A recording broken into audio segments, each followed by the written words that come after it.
we'll go ahead and get started. I know a few of you are still getting something to eat, so please continue to do so. But I just want to take a moment to welcome everyone to the second Inviter Speaker event of the year for the Urban Health Collaborative. I'm Gina Lavasi, the Urban Health Collaborative co-director, and it's my great pleasure to introduce today's speaker, Dustin Duncan. Dustin is an assistant professor at the Department of Population Health at New York University School of Medicine, where he directs the Spatial Epidemiology Lab. And he's a colleague who I've been comparing notes with, we figured out for the last 7 years, and finally are going to get to work more closely together as he's working on the Neighborhood and Health book with Ashiro Kawachi. And I'm going to be contributing a chapter to that, so that's a nice chance to get to continue a conversation that started when he was in the Yerby postdoctoral fellowship at Harvard University. And since then, he's really amassed a really impressive body of work that includes more than 70 chapters and papers, and that, exciting to me, includes some of the cutting edge of the geospatial analysis work going on, including work that is more web-based, more real-time, and includes more sophisticated modeling techniques. So I hope you'll welcome Dustin Duncan very warmly for his talk on spatial epidemiology of LGBT health disparities, methods, and challenges. Thank you, Gina. So first I'll just talk about my group briefly. So we focus on a variety of neighborhood characteristics and a variety of health outcomes. But the theme is health disparities and trying to use appropriate and potentially cutting-edge methods to answer difficult questions. We focus on a variety of populations. LGBT population is just one of them. So I want to highlight today that spatial epidemiology may be something that you may be all familiar with and it may be old news. For some of you, however, it may be new. So I try to strike that balance. The same thing with LGBT health. LGBT health may be something that you've studied rigorously and have deep content expertise in. For others of you, it may be new. So that's that. I'll also say that our work focuses now kind of mostly on the health of Black MSM and the concept of HIV. So you're going to hear that theme come up. So again, the title of the talk is Spatial Epidemiology of LGBT Health Disparities, Methods and Challenges. So the talk is broken up into 4 different chunks. The first chunk is on social determinants of health. I want to provide you with this perspective that social factors matter and you need to consider them. Then this next chunk is about neighborhoods and spatial epidemiology. First, I'll talk about why neighborhoods. If I don't convince you that studying neighborhoods matter in the first place, then all the cutting edge or not so cutting edge methods, they may or may not matter, right? Then I'm going to talk about methods, particularly for studying neighborhoods, including some of the more appropriate methods that our group is kind of thinking about. Finally, I'll talk about some of the work on neighborhoods and LGBT health that my colleagues and I have conducted. I'll spend a fair amount of the talk talking about some pilot studies that we've done using GPS methods in different LGBT populations. I'll talk about 2 studies that we've done with MSM in New York City and also the Deep South. And I'll talk about a study we're doing right now with transgender women in New York City. Then I'll end with future research, challenges, and implications. So social determinants of health. So this is actually me. I was about 8 years old, and I actually do have asthma. I actually had asthma attack last night. And sometimes I do and did present to the emergency department with tight chest and wheezing. So this is a real example. I provide this example for a couple of reasons. One, in medicine and public health, we tend to take this perspective of this individual person. And secondly, it's a real life example from my life. However, I think about this quote from Will Shank, who's the Senior Vice President and the Chief Medical Officer for CVS Health. And he gave a talk in our department recently. He said the following: health happens between visits to the doctor. And so he's arguing that yes, personal behavior and medical care is important to health, but what really drives population patterns in health and health disparities are economic conditions, and living and work conditions, and neighborhoods. So let's take this example of Troy's asthma. At the surface, he may be exhibiting asthma exacerbations because his mom may not be giving him his asthma medication. But there may be a context to that. The context may be housing issues. Maybe there are rodents in Troy's, which is my middle name, his house, and the rodent droppings are contributing to his asthma. Maybe his mom wants to give him medication, but she simply can't afford to. Maybe there are health literacy issues. Maybe his mom is looking at the medication prescription, she's not actually understanding how to distribute the medication appropriately and effectively.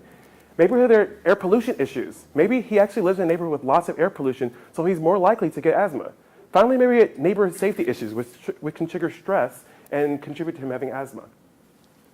So now let's talk a little about neighborhoods and spatial epidemiology. First, I'm going to provide this quote from, which I absolutely love and said it about 1,000 times, from George Kaplan, who's a noted social epidemiologist and professor emeritus at the University of Michigan. He said the following: like real estate, health is location, location, location. Where you live makes an enormous difference.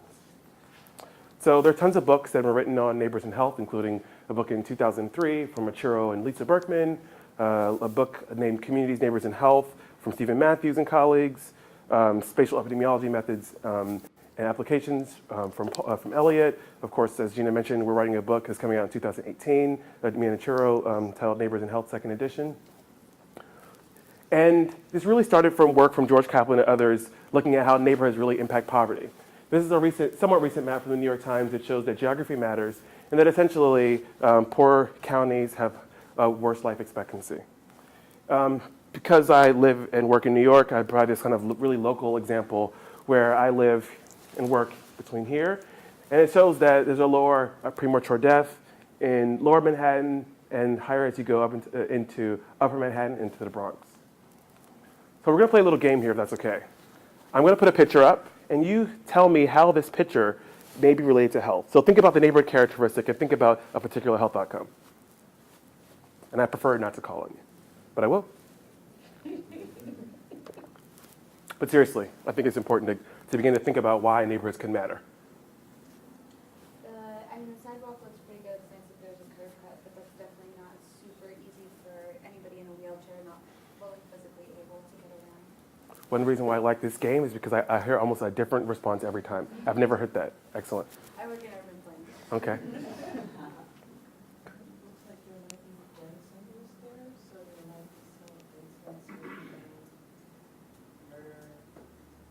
So gangs and murder?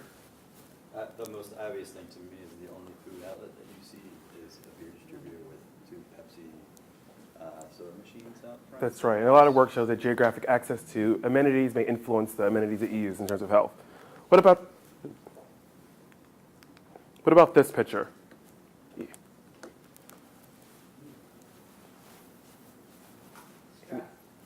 That's right. So maybe if you live in a neighborhood with lots of crime and violence or seeing people get arrested a lot, maybe you're more likely to be stressed, which could cause adiposity. Maybe that could influence your mental health. Maybe it may contribute to more depression, more anxiety.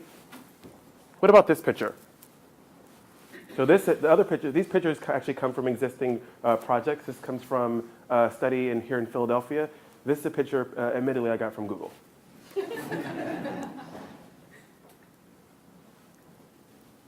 What about this picture? How may this be related to health? There's lots of lighting everywhere, so it's probably safe to walk at night. Okay, there also seems to me to be a variety of amenities. And if a variety of amenities, maybe I'm more likely to walk to them, which may be better for my cardiovascular health. What about this picture? Lonnie? I see trees. Okay, trees. What's the health outcome though? Breathing quality. Okay. It's all residential, so there's not much reason to walk anywhere, and it looks very car-oriented, so you probably have to drive to get anywhere. Okay. Yeah. Last one in the back. Sorry? Similar. Okay. Also see swimming pools in the background, so it's probably a higher income neighborhood, which may mean that it's more safe. So the whole point of the exercise is really to help you to begin to think about how and why neighborhoods matter. So I'm going to talk about different methods for studying neighborhoods. But first, let's define what a neighborhood is. George Glaser is an economist, and he said the following: urban social sciences have treated neighborhood in much the same way as courts have treated pornography, a term that's hard to define precisely, but everyone knows it when they see it. So what is a neighborhood? You. Community. Okay. So the science is not sure how to operationalize that. The kind of beginning way to define a neighborhood is asking someone, what is your neighborhood definition? And or implicitly, when you ask someone about a neighborhood feature, you're implicitly asking them how they define neighborhoods. These are the following ways to define neighborhoods using objective measures. One first way to define neighborhoods is administrative neighborhood boundaries, things like counties, zip codes, and census tracts. What I think are the current state of the future defined neighborhoods, things based on GIS, so static egocentric buffers. Static because it doesn't move, and egocentric because it focuses on one particular location, usually a home. What I think the wave of the future, or a wave of the future, is defining neighborhoods via activity spaces. There's a variety of ways to define neighborhoods via activity spaces. I'm going to focus on using GPS methods to do so. So this is an example of administrative neighborhood definitions in Boston. I use Boston as an example because I lived there for a number of years. The first four are things that are relevant to not just Boston, but to other cities in the US. Things like zip codes, census blocks, census tracts, and census clusters. Census clusters are an amalgamation of several census tracts, 2 to 3. Boston also has Boston-specific neighborhood definitions that are different from these other neighborhood definitions. So in particular, the Boston Redevelopment Authority has their own neighborhood definition, and the Boston Public Housing Commission has their own neighborhood definition. Let's take the case of New York City. In New York City, we have the Planning Commission has their own neighborhood definition, and this nonprofit, United Hospital Fund, has their additional own neighborhood definition. When we think about that, it's varied across geographies. So this is a neighborhood definition, boroughs in London, they're 33. There's another neighborhood definition, these are arrondissements or districts in Paris. A couple notes. One, the issue here is that there are different neighborhood definitions that are administrative. When we think about someone's individual exposure to a neighborhood feature, maybe these administrative boundaries may not be appropriate. When we think about policy, these administrative boundaries may be appropriate. So this is a static egocentric buffer. I actually did this part of my dissertation. This is a kid in Boston, his or her intersection address, where we define neighborhoods based on his or her home. The issue here is spatial misclassification. Essentially, it argues that we're incorrectly measuring a neighborhood feature. Could someone say how we're incorrectly measuring this neighborhood feature of a park if we were to use this neighborhood definition of a census tract? Because the house is in tract B or closer to the park, tract B.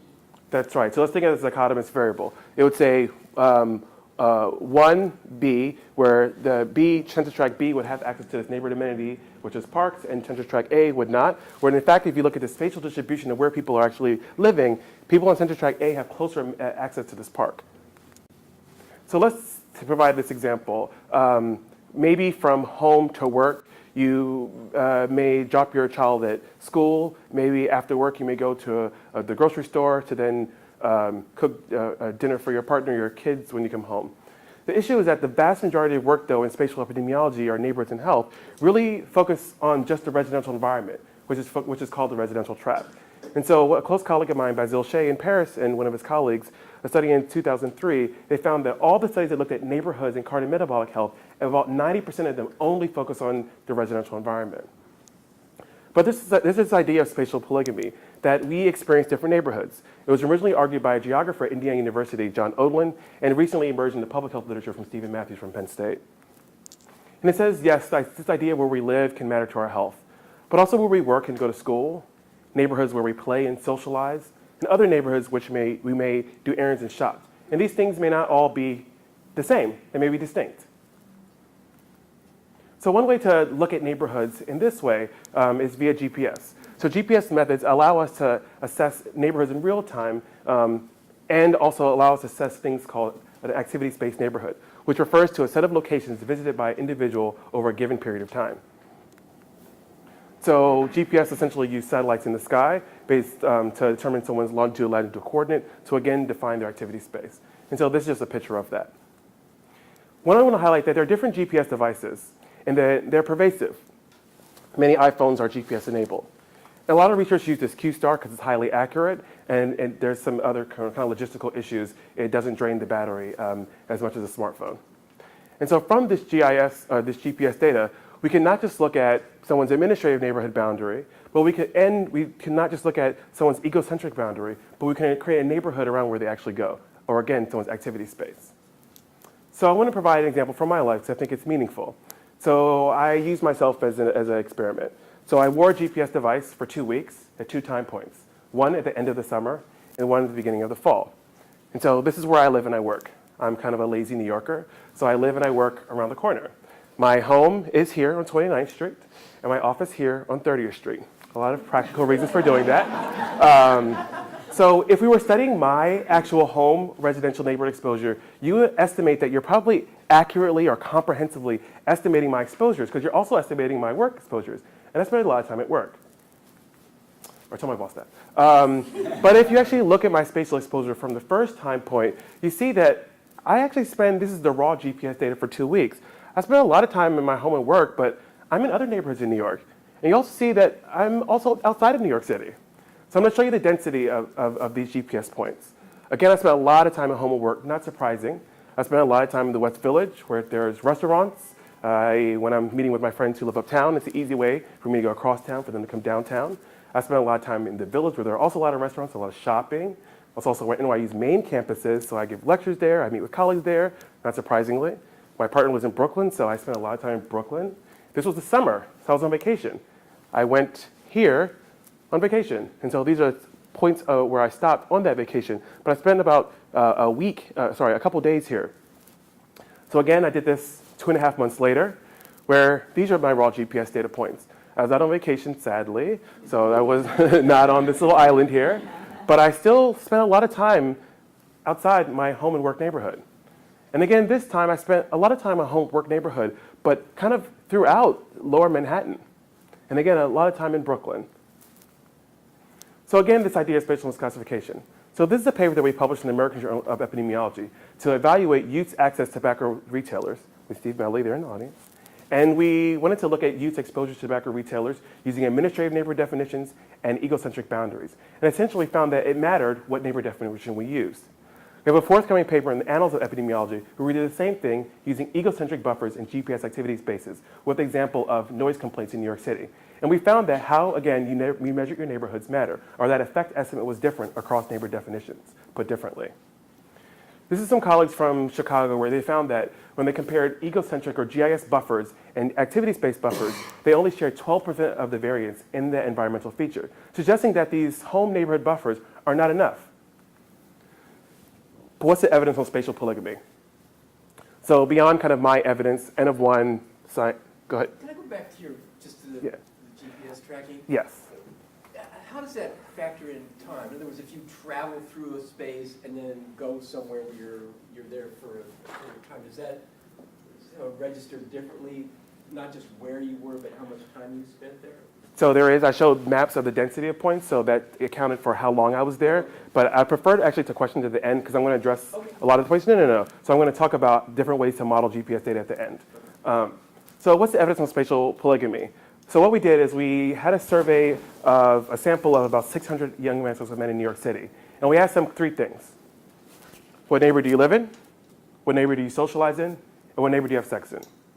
And essentially, people responded in different ways because the question was kind of vague. So we aggregated everything up to the borough level, which is the coarse neighborhood definition, as I've kind of shown earlier. And we found that that about 75% of guys did not do the same thing. So there was discordance in their home, social, and sex neighborhoods, suggesting that people do these things in different neighborhoods. So now I'm going to talk about neighborhoods and LGBT health. First, talking about LGBT health, providing us with a framework of language. So there are different ways to assess LGBT populations, one of which is on sexual orientation, the second is sexual behavior, and finally, sexual attraction. Sexual orientation is really about identity. You identify as someone who's heterosexual, or homosexual, or bisexual, or other categories. Sexual behavior is more about the activity, so people who you engage in terms of their gender identities. And sexual attraction is really about feelings, your feelings towards particular gender identities. And as I'll show you from some data in the Deep South with Black MSM, these things are actually distinct, and we can actually see that play out in our data. So because we're doing a lot of work, or emerging work with transgender populations, I want to provide you with some additional language. Biological sex. It refers to the assigned sex at birth based on the appearance of one's external genitalia. Gender identity. It refers to a person's sense of being a man, or a woman, a boy, girl. And gender expression is how this manifests based on societal norms, your gender. So there's this idea of syndemics, and it's different than comorbidities. Comorbidities say that people have these 2 conditions. Syndemics says, yes, you have these 2 things, but they interact synergistically to influence your health in a negative way. There are a lot of disparities, but I'll talk about HIV in particular. And so this would say that HIV among gay men may be a salient or maybe a factor or important, or what maybe caused that are mental health conditions and substance use issues. Not that these things are in isolation, but these things are high among gay men and overall, and these things may synergistically impact HIV. So again, there's tons of disparities in LGBT health. I'll provide one example here. This is HIV among MSM, where you see the vast majority of cases of HIV, and these are new HIV infections, are among men and sex with men as compared to heterosexuals and injection drug users. I also want to just talk about conflation of different populations. So oftentimes, LGBT populations are lumped in one, and they're disaggregated sometimes, for example, men and sex with men, but oftentimes transgender women are actually included in the context of men and sex with men. There are a lot of reasons for that for epidemiologists. One may be a numbers issue. Another could be, actually, they're similar in some senses. They're both assigned male at birth. But the risk profiles are different. And provide one example here from a recent article from some colleagues, where they showed that compared to black MSM, who's a high-risk population, as I'm about to show, black transgender women were more significantly likely to report lower educational attainment, more likely to report being homeless, and have engaged in transactional sex. Just because our work is really taking this intersectional perspective, I want to provide you with that now. And so it argues that our identities aren't in isolation, that actually identities exist together. So in that, for example, a black man's experience in this world may be different than the experience of a black gay man. And we need to think about these things in context or together. So I don't want to pretend like the literature on neighbors and LGBT health is voluminous, because it's not. There actually is a few amount of studies. So when I present the studies to you, I want you to remember that. However, overall, research has shown that community disadvantage, neighborhood violence, and access to healthcare service organizations can be linked to LGBT health. I also want to highlight that the vast majority of work has focused on men and sex with men. Little work on lesbians, little work on older LGBT populations, bisexuals, et cetera, in the context of spatial epidemiology. So the two examples I'm going to provide here focus on MSM. So this is a colleague of mine, recently moved to UPenn, Jose Baumeister, where they had a sample of about 320 men and sex with men. And they found that greater neighborhood disadvantage was associated with these guys were more likely to engage in transactional sex behaviors. And they used this census tract as a neighborhood definition. The vast majority of work, and I'll estimate about 75% of work on neighborhoods and MSM health, used administrative neighbor definitions. This is a study that I conducted with a colleague of mine from Columbia, Mark Hatzenbuehler, was a fellow. And what we did is we linked neighborhood LGBT hate crimes to the health and well-being of sexual minority youth. In this paper, we looked at suicidality. And we found that youth who resided in neighborhoods with higher rates of LGBT hate crimes were more likely to report suicidality, which is suicide ideation and suicide attempts. In this case, we use buffers as a neighbor definition. To my knowledge still, these are the only studies that use a buffer neighbor definition among LGBT populations. So I'm going to talk about some pilot work we're doing with GPS data. Essentially, I'm not aware of any other group that has done any stuff with neighborhoods and LGBT health in the context of mobility. So I want to present some pilot data we've conducted. The first is a study titled Feasibility Assessment of Real-Time Geospatial Methods to Explore the Social and Spatial Context of Substance Use and HIV Risk Among Young Men and Sex with Men. So we had two aims of this project. I'll talk about the first aim, which was the feasibility of collecting real-time geospatial information from a sample of young men and sex with men. We got data from this NIH-funded cohort study, the Project 18, which asked things about sexual behavior, substance use, mental health, and is a sample now of over 600 MSM. What we plan to do is we plan a priori to sample 75 guys, 25 who are black, 25 who are Hispanic, and 25 who are white. And so these are the criteria for the parent study and the additional criteria here for our sub-study. But to be part of the parent study, you have to be 18 or 19, assigned male at birth, live in New York City, among other criteria. And for this particular study, we said that you had to be able to walk, so no restriction to regular physical activity. And you also be willing to engage in our GPS protocol, which was willing to wear the GPS device for 1 week. So our protocol was exceedingly simple. People came in and we gave them a survey. We asked them to live their lives for a week as normal. And they came back in and completed this post-GPS survey where they gave us back our GPS device. And this is the kit that we gave them, including a brochure and a travel diary. Regarding our particular protocol, we said to wear it on all journeys except when it can get wet and when you're sleeping, and to charge it and to complete the travel diary. Our incentive structure was as follows. We gave them $25 when they first came, and we gave them the device, and they completed a survey. When they came back to us with a GPS device and completed another survey, we gave them $75. So this is the brochure we gave them. It just described GPS methods and why we're doing this. And this is a travel diary. The travel diary we gave them was really a compliance mechanism that is as conceptualized by me. It asked things like, did you charge a GPS device today? To help them charge it, or remind them to charge it. And did you carry the GPS monitor today? We also sent them a text message in the morning to remember to do these things. So we published our first paper in PLOS 1 earlier this year. So this is the demographics of the sample. The vast majority of guys were 22 and 23. The vast majority conceptualized themselves as being, their gender as being a male. By design, most were black, Hispanic, and white. Because these guys are young, it's not surprising that about 40% lived at home. And it's also not surprising that about 50% have a household income, annual income, of less than $15,000. So thankfully, all our GPS devices were returned. I'm going to provide some examples of our pre and post survey. So we have similar items pre and post, and I'll give you some examples of that now. So one example we said is number 2. GPS made it more interesting to participate in the study. At baseline, where about 80% people agreed or strongly agreed with this. And then when at post protocol, we asked GPS made it more interesting to participate in the study, where that number went up to about 82%. Not significant, but it's cool to see an increase. We asked people pre, the GPS seems uncomfortable where about 7% agreed or strongly agreed with that. And post, when they came back to us, we said GPS irritated my skin or was uncomfortable where 0% or 0 people reported that they agreed or strongly agreed with that. In the post protocol, we asked them things that are related to the protocol that were only assessed in the post protocol period. So these are some example questions from that. And you can read the paper to see all of our items.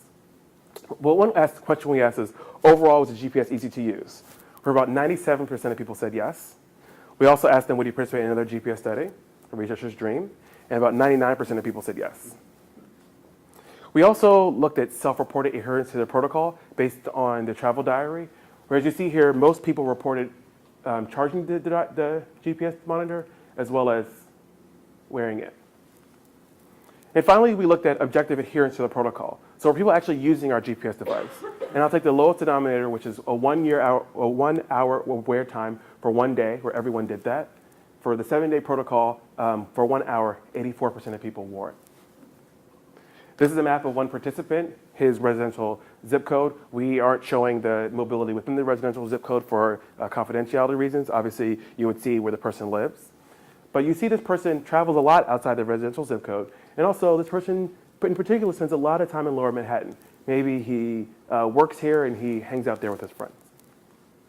So overall, in this study, we see that it's acceptable and feasible to sample or use GPS methods to sample young men and men in New York City who are racially diverse.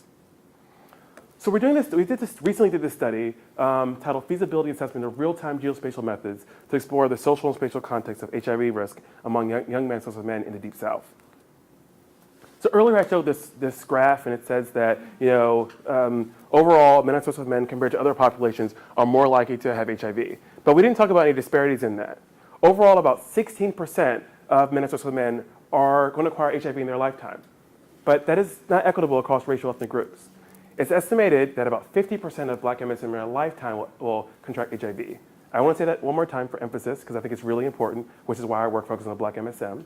Again, about 50% of black MSM in their lifetime will acquire HIV. There aren't just disparities in HIV in terms of who gets HIV, but there are disparities across the HIV continuum. So black MSM are less likely to have healthcare visits related to HIV, less likely to adhere to their HIV medication, and not surprisingly, then they're therefore less likely to be virally suppressed. Viral suppression means that you're less likely to pass on the virus. It also means that you're more likely to live, you have a longer prognosis. We also didn't talk about the geography of HIV. We just said that in the United States, a lot of people have HIV. The HIV epidemic is concentrated in the South, with the cities highlighted in red. And it's particularly concentrated in the Deep South by the cities highlighted and that are bolded in red, including cities like Baton Rouge, New Orleans, Jackson, Atlanta, Columbia, South Carolina, et cetera. And so I want to give you a visual of that. This is the South, Again, these states are in red, and the Deep South are the states that are bold, are darker red. Again, Louisiana, Mississippi, Alabama, etc. So in this study, we went to test the feasibility of collecting real-time geospatial information from a sample of black men and sexist men, particularly. We recruited from community-based organizations in 4 different cities: Gulfport, Mississippi, Hattiesburg, Mississippi, Jackson, Mississippi, and New Orleans, Louisiana. We plan to sample 100 guys from each city, so we have 25 guys at each location, which we did, but we removed one site, Hattiesburg, because there was a number of protocol violations, where we had a sample of 75 overall. The eligibility criteria is listed here. He has to be 18, African American, signed male at birth, resident in one of the 4 recruiting areas, willing to wear the GPS device for 2 weeks now, and the other criteria you see there.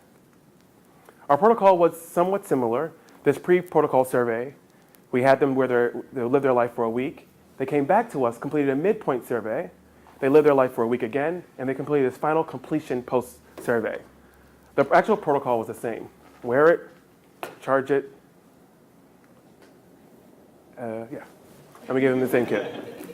It was so simple, right? The incentive structure was a little bit different here. We gave them $25 Visa gift card at the enrollment visit, a $50 gas card, and a bag of condoms and lubrication. At midpoint visit, we gave them $75 gift card, and again, bag of condoms and lubrication.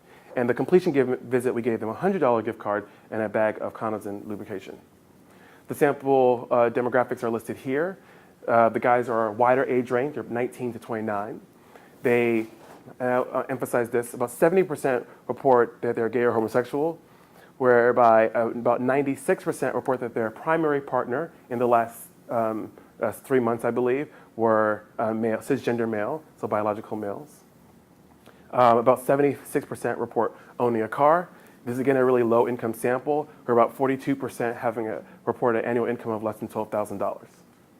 Again, all the GPS devices were returned, yay. Although in this study, there were a couple people who actually dropped out, which we can talk about at the end. So we asked the question, I felt comfortable with the GPS study tracking where I went, where we see that about 85%, 90% across all waves felt comfortable. We also see that we asked them, GPS made it more interesting to participate, where we see this kind of increase from baseline to completion, where people basically felt comfortable with this protocol and increasingly comfortable. We're about 100% at the final completion visit felt, the GPS made it more interesting to participate. So we had these 2 waves, the mid wave and the final completion wave, and I'll just present some of the results from the final completion wave. Where overall it was easy to participate, it was easy to use the GPS, where about 90% of participants said so. Would you participate in another GPS study? About 87% said so. So this is self-reported adherence to, yes? Do you mind being interrupted?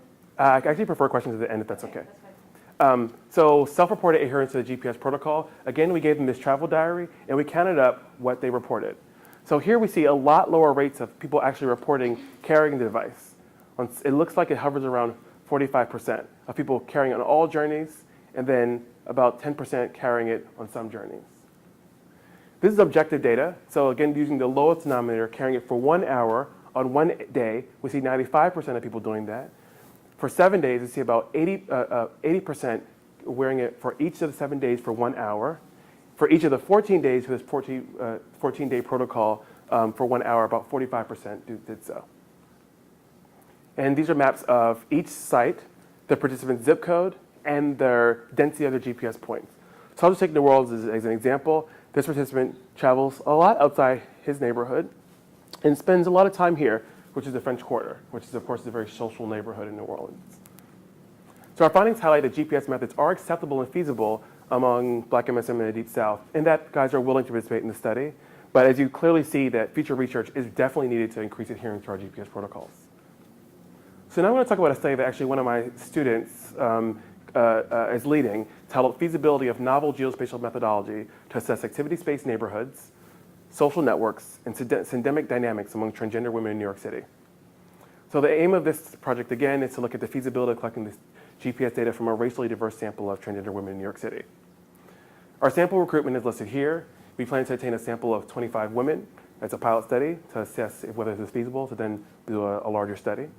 And we have been recruiting through various community-based organizations health centers like Callan Lord, which is one of the largest health centers for transgender women in New York City and the world, as well as other methods like using Craigslist, which actually been wildly popular with us recruiting the women. The eligibility criteria are listed here. Again, I won't list it all, but be 18 to 40, assigned male at birth, identify as a transgender woman or male to female, be willing to use a GPS device for a week and not plan to leave the New York City area. Our protocol is same as the other New York City study. A pre-protocol, come in for a week, and wear the device for a week, a post-protocol, and to wear it, charge it, et cetera. Our distribution incentive is as follows. We gave them $25 when they first came in and $55 when they return. Right now, we have 15 women enrolled. Our overall goal is 25. So these are some demographics from the first 13, which is not terribly meaningful because it's a small sample, but just to give you some sense of the people. About the vast majority of women are between 30 and 40. About 45%-ish are black. About 50% report being straight or heterosexual. Many of the women are in a current relationship. Again, we see a low income where about 30% report income of less than $10,000.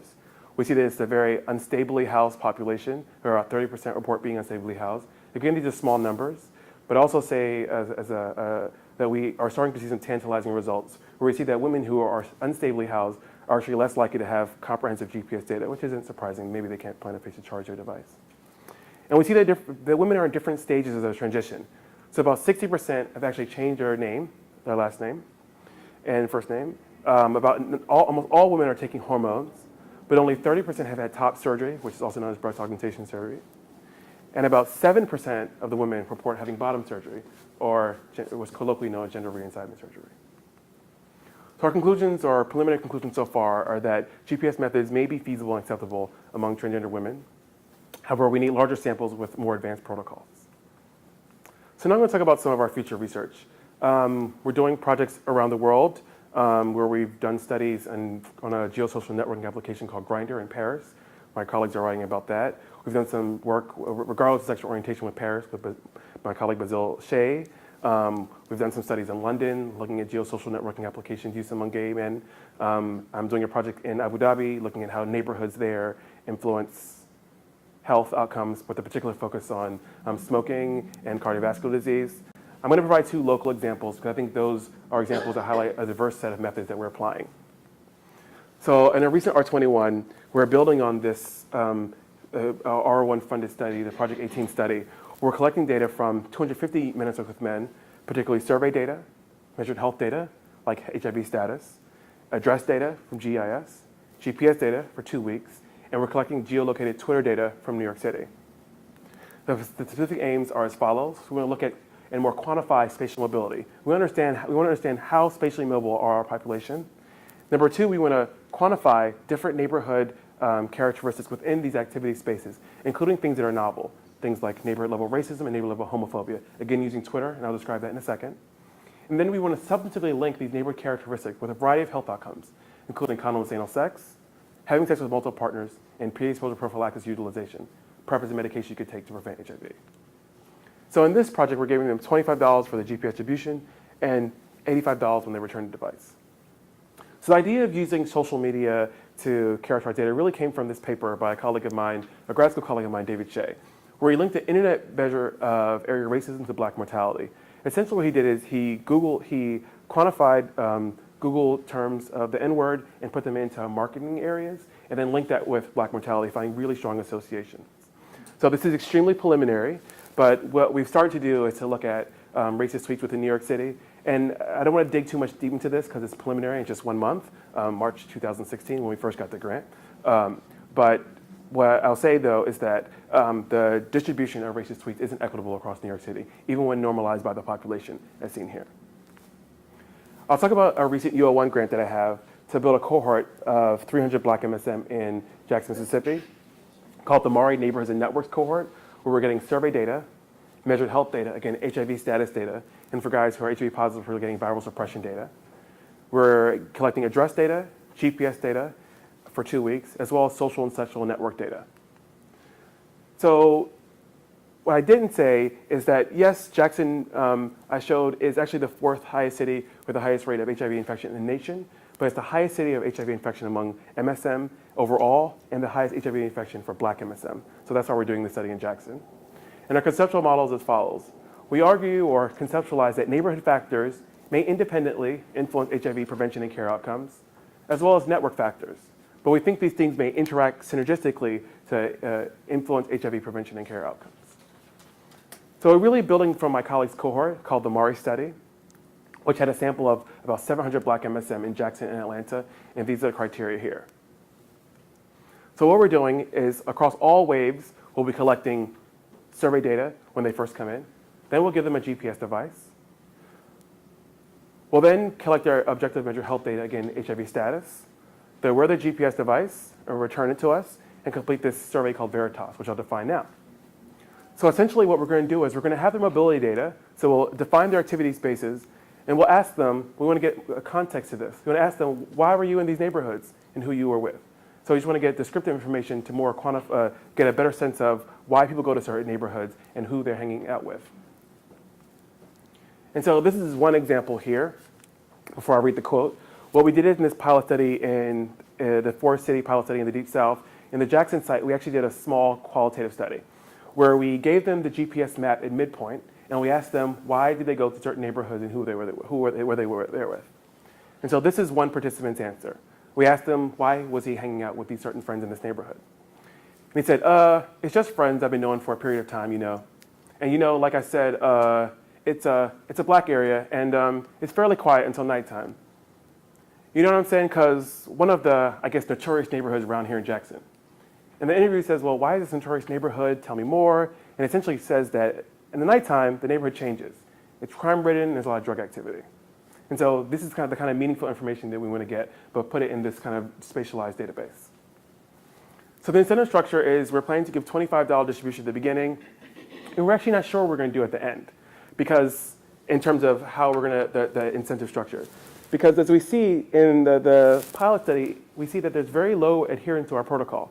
So I have currently an RO3 where we're doing a behavioral economics kind of study, which we're actually still formalizing or quantifying to think about how we can increase adherence to our protocol. Right now we're thinking about 3 arms. One arm we give them $50 at the beginning, $50 at the end. Another arm, which is the arm we've done before, $25 at the beginning, $25 at the end. And the final arm is this behavioral economics arm. We give them $25 at the beginning, and they can have $75 at the end if they wear the GPS device every day. And if they don't, we knock off $5 for each day. And the results are forthcoming, of course. That study starts in January. So we're going to recruit from my colleagues' cohort, which we see about 98% of people are actually willing to participate in the study. But we're also going to recruit for other community-based methods if our sample is not realized, including using geosocial networking applications like Grindr, which I want to point to just briefly. It's an application that was launched by a company in 2009 called Near Buddy Finder Entertainment.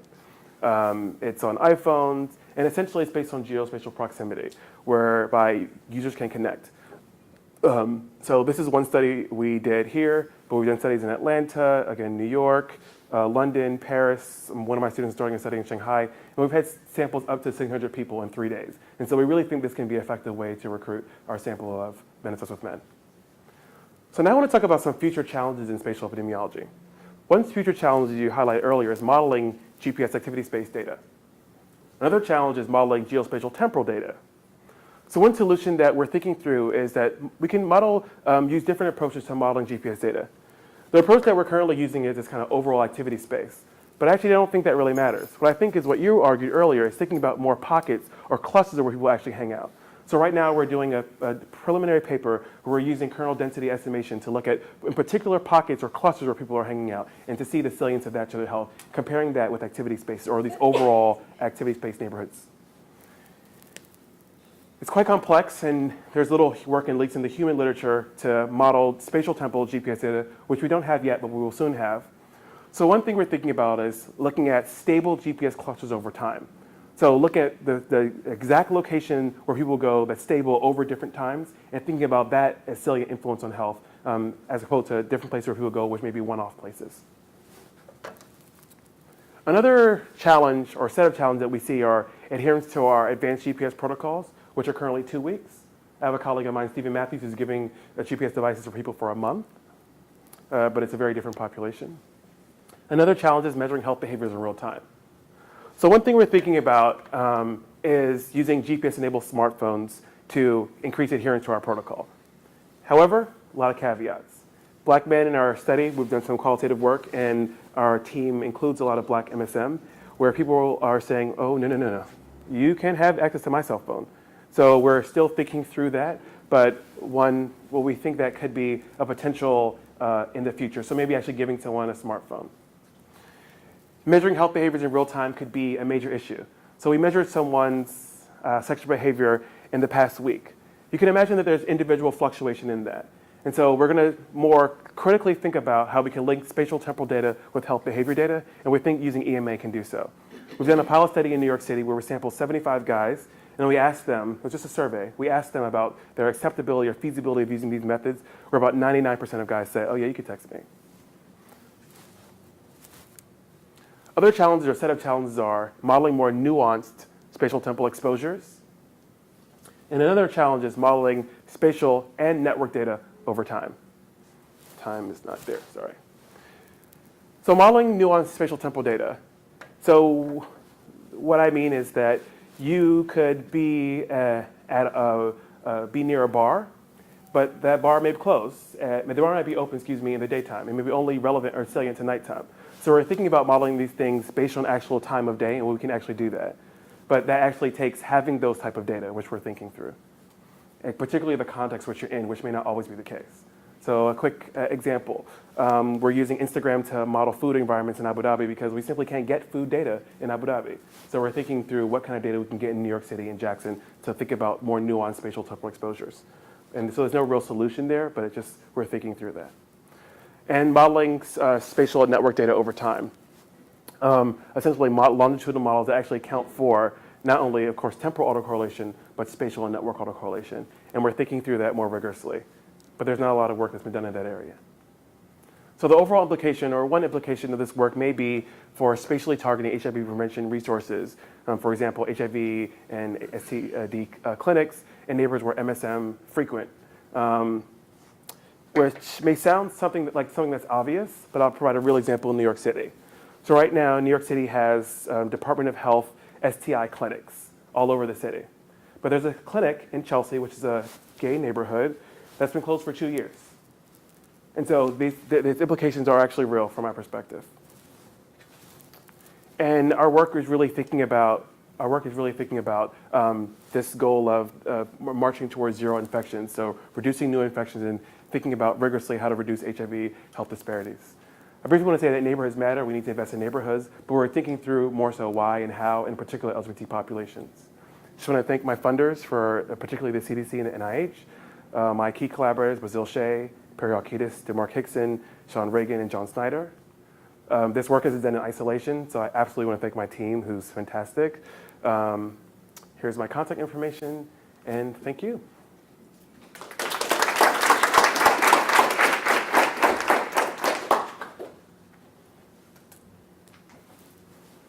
Dr. Thank you Taub. very much. This was an awesome presentation. I have 2 questions. The first was, and this can go with respect to all of your different studies that have a protocol where you assess things at baseline and then ignore the GPS tracker for a week or even 2 weeks, and then you assess them post. Were you able to capture maybe qualitatively what their patterns would look like, and then be able to talk about That's that good. and how it looks like in terms of the maps that you presented? That's a good question. And then the second question, you had mentioned a study that you did. Let's do the first one first, 'cause I'm gonna forget. We haven't, Lonnie, that's a really good idea. But what we did do is we asked them, there's still recall bias and other kind of survey biases, but we asked them, did the GPS device change or alter behavior? Where the vast majority of people said no. What we believe is that people put the GPS device in their pocket, like me. I gave it myself, and you forget about it, or I put it in my bag. We asked them to put it in. I should have said that. We asked them to put it in their pocket, or for women or men in their purses. But we didn't ask what were their activity patterns. That's a really good idea, though. Okay. But I think that question gets at whether or not people are going to alter their behavior. That's right. in the study That's right. and trying That's to right. build precedent and all That's right. Okay, so then my other question was. Now, I'll provide just a quick example. We've done some work with low-income people in New York City, regardless of sexual orientation. And actually, in their sample, I think 99% of poor people report being heterosexual. Where a woman, we gave her a GPS device, and she said, "Well, this looks like I forget what it's called, but the devices that you have when you're coming back from jail." And so she had some concerns about that. The next thing she said was, "Well, can you see where I'm going? Because like sometimes I go to my dealer and whatever."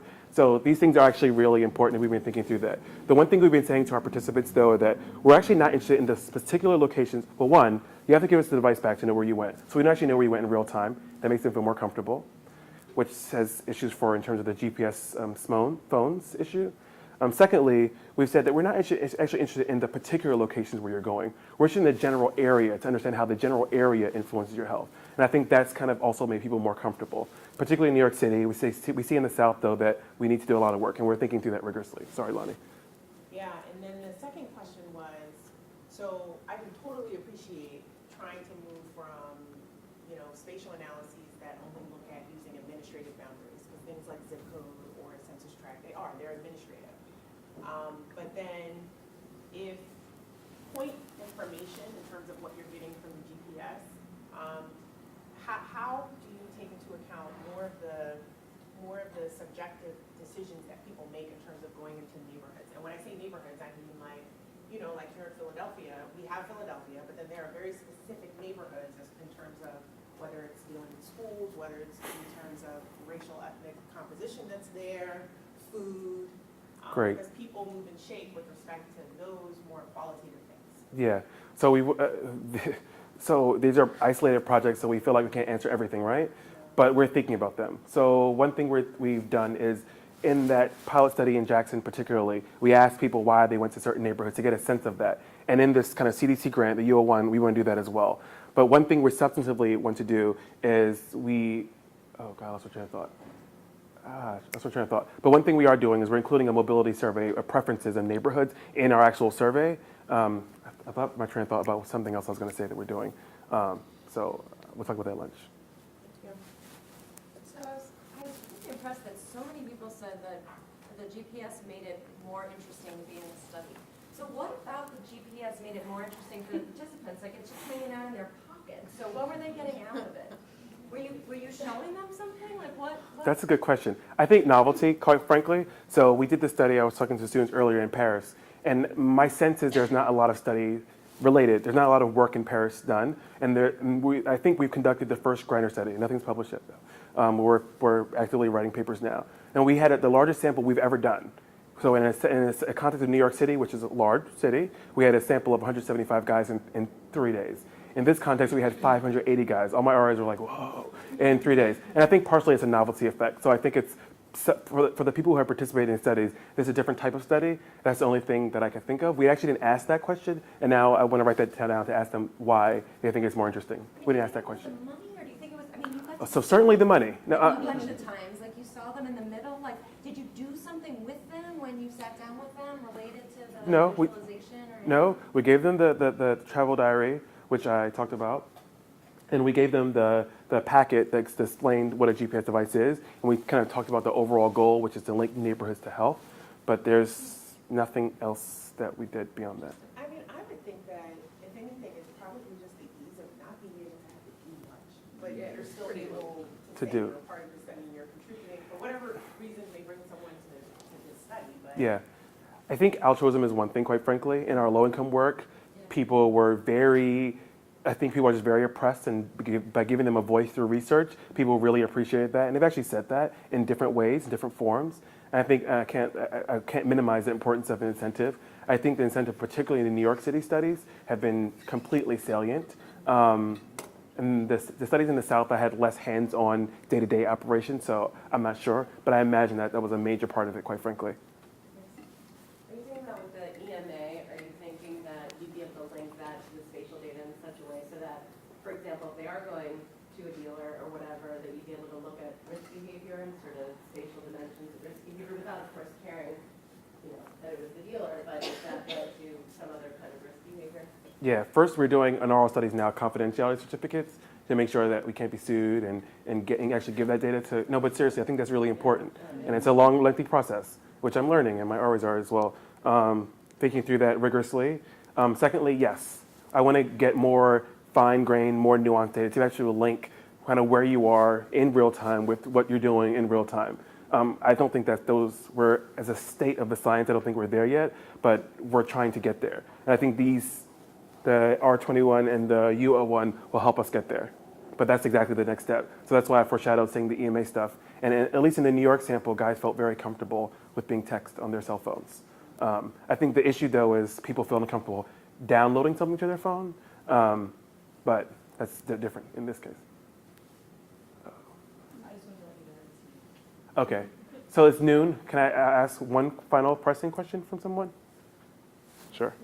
So this is a slightly off-topic question, but with the current political climate and with funding potentially just being completely screwed, is there any way that you can kind of give us any advice on how to support your work and work like this, or anything just in that vein that if somebody wanted to politically ask? This is being taped, right? Had anything off the top of your head?